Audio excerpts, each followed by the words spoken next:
Hey, Bonbini everybody, welcome to part 3 of the Grand Turk snorkel video series, and this is a different site. So if you haven't watched the first two videos, I'll put a little card up there in the corner, check those out, but this is the second place we went to. The first place was right by the wall, it was fairly deep water. This one is shallower water, and this site is actually referred to as the library. And you got to check it out like a book. No, but seriously, it's called the library because there was a hurricane and an actual library apparently became part of the coral reef. There's no structures here or anything like that you can see, but that is why they call it the library. Now, this is a nice site because it is so shallow. I mean, it's probably the sandy bottom is like probably 4 or 5 feet underwater, maybe 6 or 8 at some deepest points. But of course, you've got a lot of the coral and rock structures that stick up higher. So if you're a person that doesn't like to dive down or you don't feel comfortable diving down, well, you don't have to. Everything is up at the surface. Now, there still are benefits to diving down a little bit, even in shallow water sometimes, but it's definitely a lot easier for this type of snorkel. So just let me point out a couple of the fish. There were some ones in the beginning. Those are the yellowtail snappers. The one with the bars swimming around there, those are sergeant majors. And there's some other fish there that I can't quite make out what they are yet. We'll have to get a little closer. And it looks like the guys from this excursion, Oasis Diver guys, are feeding the fish. Again, a little bit of a controversy out there. Apparently the fish in Grand Cayman are now attacking people because they're being fed. But anyway, that didn't really seem to happen here. So what you want to do in a site like this is, oh, there goes a Bermuda chub right there, or sea bream. Actually, I think the sea bream is a different fish, but Bermuda chub is a common name for it. But what you want to do in a location like this is you want to, again, separate from the herd. So, get away from everybody else. Just make sure you're in a sort of designated area, and take your time. Take your time. I think what he's doing right there, he's got like a liquid food in that bottle, and I did this excursion once before, and there were some nurse sharks that he was able to kind of lure out, and everybody got to check them out and stuff. And I think he might be looking for those nurse sharks. I actually asked them about those sharks, and they said that there was a storm that came through and it kind of changed some of the terrain. They don't see them that often anymore. They still see them occasionally, so the sharks are okay. They just don't hang out here like they used to. But I think he was looking for them because nurse sharks will hang out under big rock crevices and stuff where he was sort of doing that. But yeah, so take your time and use your observation skills, because there are a lot of things here that you may not see right away. You got to really look, and you might find something that you didn't see at first, or maybe something will appear if you're just swimming slowly. If you're kicking and you're swimming more vertically and you're making a lot of noise, there's a bunch of people around, well, bigger things are going to be afraid of you, maybe some smaller things too, and they're going to take cover, they're going to take refuge, they're going to hide. Now, here's an advantage of being able to swim underwater. You can kind of peek down and look under the different coral structures and stuff to see if you can find some of those fish that hang out under there. Maybe they're nocturnal, maybe they're hiding, maybe that's just where they happen to be.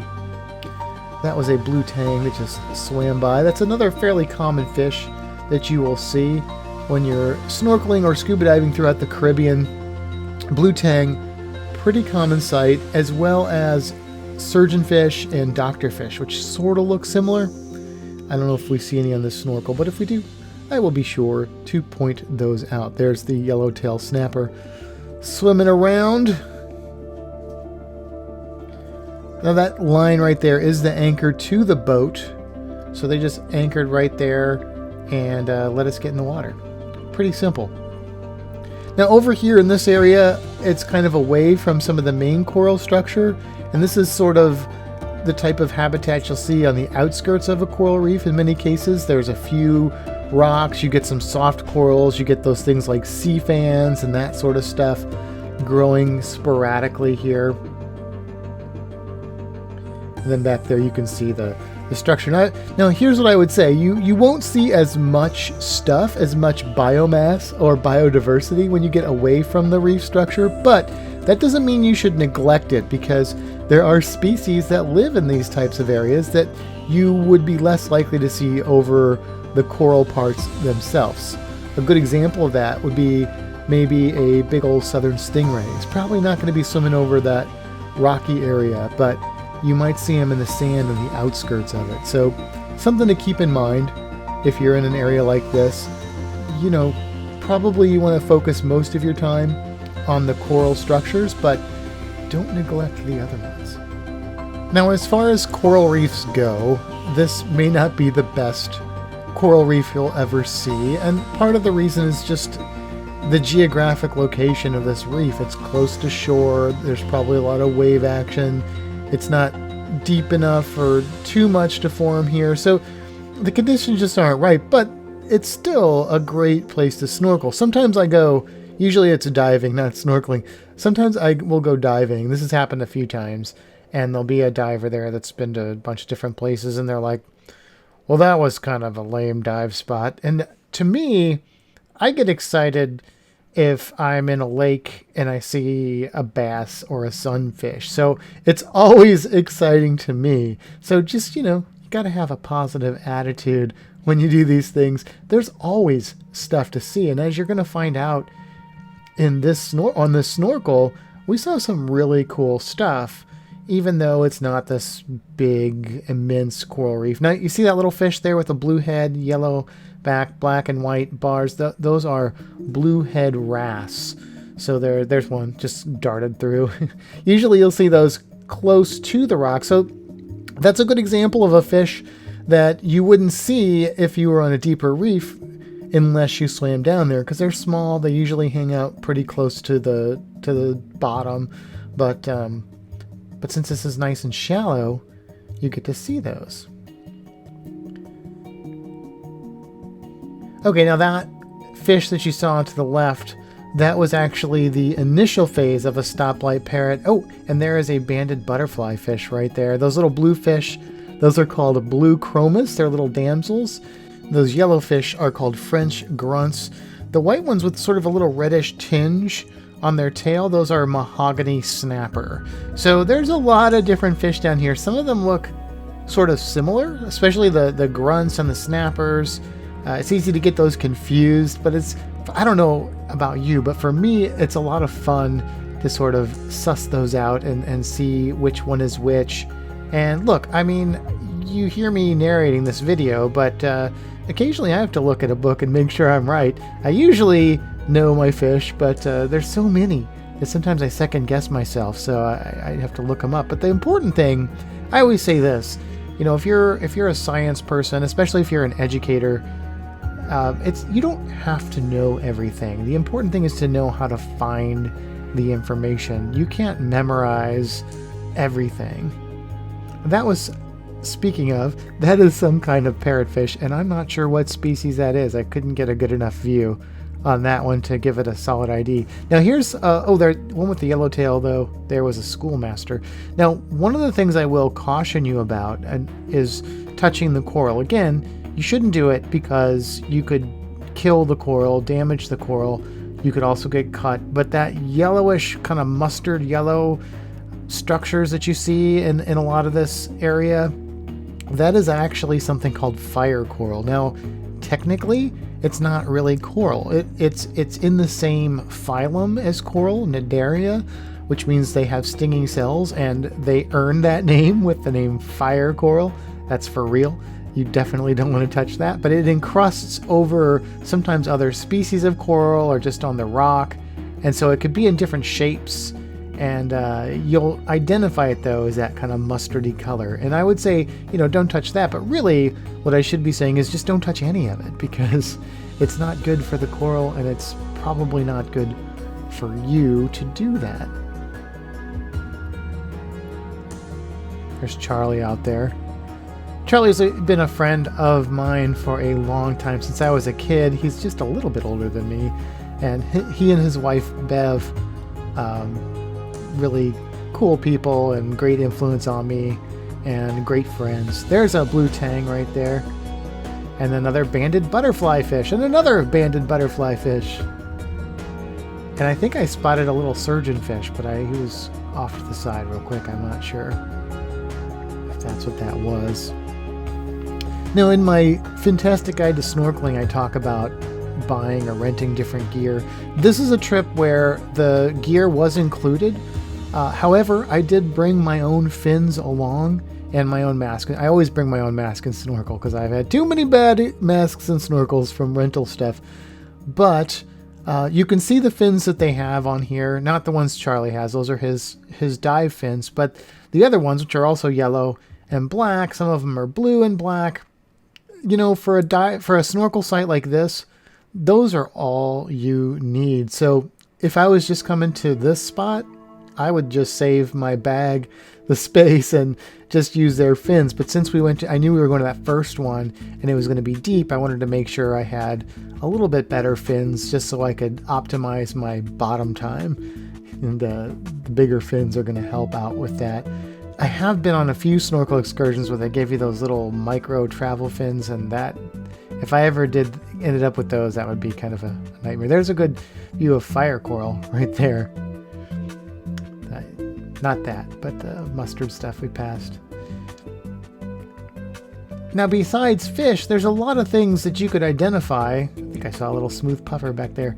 All these plant-looking things, most of those are actually animals. Now, there are some that are algae, which is more a plant type thing, but some of the stuff there you see might be sponges. They might be other types of small invertebrate animals.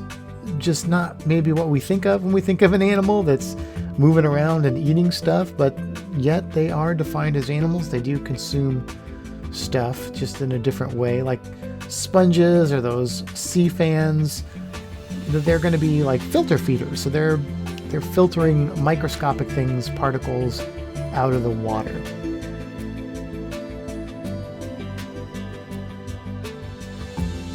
You can see all the guy with the floaty there.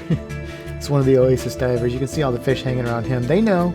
Fish are pretty smart. They learn. Now, okay, so here are these fish here that are swimming around, and they are dark. If you could see them in better light, maybe we'll get a good view. They are actually a species of grouper. I can't remember exactly which species. There's a few that are small like that. There's a rock hind and a red hind, and there's one called a Graysby, and there's also the coney, which we saw in the first video. If I see them again and I can get a better look at them, I can tell you which species it is, but they're kind of hard to tell. Now, there's a fish that just swam through, and it's kind of swimming off to the right there, had a yellow front half of its body, and that is a yellowhead wrasse. So remember, we saw the bluehead wrasse, and now we saw the yellowhead wrasse as well. So another, hey, hello, turn around, point the camera away. Nobody wants to see your face. There's that whistle I was talking about on the snorkel vest in my Fantastic Guide to Snorkeling. If you are interested in snorkeling, you want to learn more about it, I do have the Cruise Geeks Fantastic Guide to Snorkeling. At the time of this recording, it is still in production. I think I was seeing if the camera was fogging up because I had changed the battery, and if you get a little bit of water in there, it'll fog up. But so far, I've got 5 episodes that are out or that are done, that are coming out. If they're not out, there's good bluehead wrasse pictures. And they've been mostly focused on gear, but that is just the first part of the series. There's going to be a lot of practical tips on snorkeling itself. Yes, it's not foggy, stop. Actually, it was fogged up a little bit, which is why I kept looking at it as if I could change that. But as you can see, the video still came out pretty well, pretty good, pretty nicely. I was a little distraught when I saw that. What happens is your camera has that housing, and so if just the tiniest bit of moisture gets in there, and then the camera heats up, because it's a machine that heats up, and then the water is cooler, and it just causes condensation. I was really upset about that at this point, and I was like, well, I'm just going to video and see what happens, which is good. Glad I did that, because obviously, you know, it's not too bad. Maybe if you saw this video next to one where it wasn't fogged up, maybe you'd be like, oh, that's really foggy. But to me, I can't I can't really tell so much. I'm trying to shake it out. It's okay. Relax. Relax. But yeah, that's an issue. If you got to change the batteries, you got to make sure that is totally dry before you put that back into the housing. That is one advantage of the newer GoPros, is for shallow swimming like this. They don't need to be in a housing, and therefore you don't have those issues. But I will still stick with my Sony FDRX 3000, which, by the way, I should probably also mention, all the video that you're seeing in these little snorkeling videos and the dive videos that I'm planning on doing from this trip, I didn't do anything with the color. This is the actual video that has come out of this camera. The camera itself corrects for a little bit of that blue color, although in this shallow depth it's not really doing a whole lot for that. Doesn't need to. But yeah, there's no post-production in this at all, other than me cropping out the sound of me breathing and my narration right here. Everything else is just au naturel, as they say.